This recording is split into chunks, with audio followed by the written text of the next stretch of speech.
que são as sementes de maconha automáticas e o que são as sementes de maconha fotoperiódica? Qual é a diferença entre elas? É essa curiosidade que você vai ver no vídeo de hoje.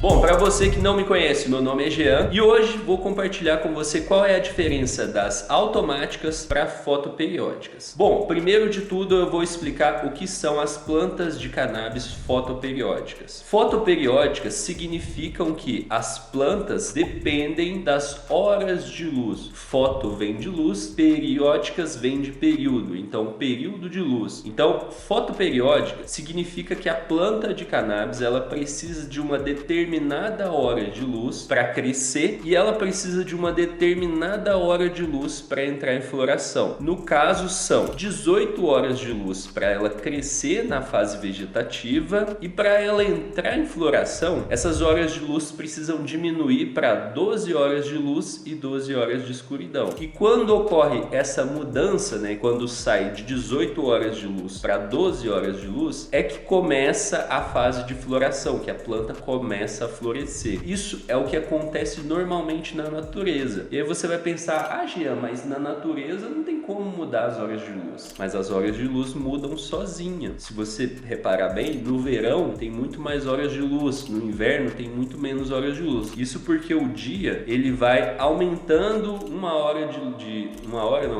acho que é 1 minuto de luz a cada dia. Vai aumentando e depois vai diminuindo. E com isso você tem ali a mudança do fotoperíodo. Então, as sementes de cannabis fotoperiódicas são as sementes que vão nascer e vão crescer dependentes das horas de luz. Então, elas dependem das horas de luz. E o que são as sementes de cannabis automáticas? As sementes de cannabis automáticas significa que aquelas plantas, elas não dependem das horas de luz. Por isso que é importante você entender primeiro o conceito de fotoperíodo. Porque as automáticas, a única coisa que elas têm para receber esse nome de automática é elas não dependerem das horas de luz, elas florescem automaticamente, ou seja, ela vai crescer e vai começar a florescer independente das horas de luz que ela esteja recebendo. Se ela estiver recebendo 12 horas de luz, ela vai nascer, vai crescer e vai florescer. Se ela começar a receber 18 horas de luz e continuar recebendo 18 horas de luz a vida dela toda, ela vai nascer, vai crescer e vai florescer e vai ali dar as flores lindas e resinadas. Então é isso que é a planta de cannabis automática, é a que começa a florescer sozinha. Agora tem algumas diferenças entre elas. Fotoperiódicas, essas plantas normalmente demoram um tempo a mais na floração, normalmente elas demoram de 4 a 5 meses de floração. Plantas automáticas normalmente elas demoram de 3 a 4 meses na floração. Algumas podem demorar até 2 meses, entre 2 e 3 meses, dependendo da planta. Então elas têm a floração mais rápida. Uma outra característica é que as plantas fotoperiódicas normalmente ficam maiores, enquanto as plantas automáticas normalmente ficam menores. Então essa também é uma característica importante. E é importante para os dois lados. Por exemplo, pode ter um grower que quer cultivar uma planta grande, gigante, a maior possível, e já tem um cultivador que tem um espaço pequeno, que a planta dele não pode ficar muito grande. Nesse caso, é até melhor ele ter uma planta que não cresce muito. Então tem ali os dois lados. Outra diferença entre as plantas, muito significativa, é que as plantas fotoperiódicas, você consegue fazer clones dela, ou seja, você consegue multiplicar aquela planta, pegando um galinho, fazendo ele enraizar e virando uma nova planta. Então você consegue ter mais plantas sem precisar comprar uma nova semente. Enquanto nas plantas automáticas, você não consegue fazer clones. Toda vez que você quiser uma nova planta, você tem que germinar uma nova semente. E muitas das vezes isso significa comprar uma semente que não é tão baratinho assim. Uma outra diferença muito significativa é a seguinte: plantas fotoperiódicas, você pode fazer quantas podas forem necessárias durante o período vegetativo. Então ela consegue receber qualquer tipo de poda durante a fase vegetativa, enquanto a planta automática, o período de poda dela é bem mais curto. Normalmente é feito podas de corte apenas quando ela está bem novinha, de 10 a 15 dias, e depois não é feito mais poda de corte, apenas amarras, podas de baixo estresse, porque depois que passa dos 15 dias de vida, você pode, no momento que fizeram a poda, forçar a planta a florescer sozinha, e aí com isso ela começa a florescer e rende pouco, porque ela vai estar pequena, ainda não cresceu o galho que foi cortado e acaba rendendo pouco, e aí a poda acaba fazendo o efeito inverso. Ao invés de fazer você colher mais, faz você colher menos. Então as podas em automáticas, elas têm que ser feitas em períodos específicos. E agora vai uma curiosidade extra aí, uma coisa que é mais uma impressão minha talvez, mas na minha opinião as plantas fotoperiódicas têm um sabor melhor. Não quer dizer que as automáticas são ruins, muito pelo contrário, tem automáticas excelentes, com um sabor excelente e com várias características boas. Mas, por exemplo, se você pega uma OG Kush fotoperiódica e uma OG Kush automática, na minha opinião, né, a minha impressão é de que a OG Kush fotoperiódica vai ser mais saborosa, ela vai ter um sabor melhor. E faz sentido, porque a genética da OG Kush fotoperiódica ela é mais pura, digamos assim, enquanto a automática ela tem que ser cruzada ali com a Ruderalis, que é uma planta que não tem um sabor muito bom. Então acaba gerando ali a automática, que é boa, mas se você compara com uma fotoperiódica, talvez você vai preferir o gosto da fotoperiódica. Então é isso, essas são as diferenças dessas plantas. E se você quer saber como plantar com segurança, eu vou deixar um link aqui na descrição para você assistir uma aula completa. Eu vejo você lá, até mais, grande abraço e boas colheitas!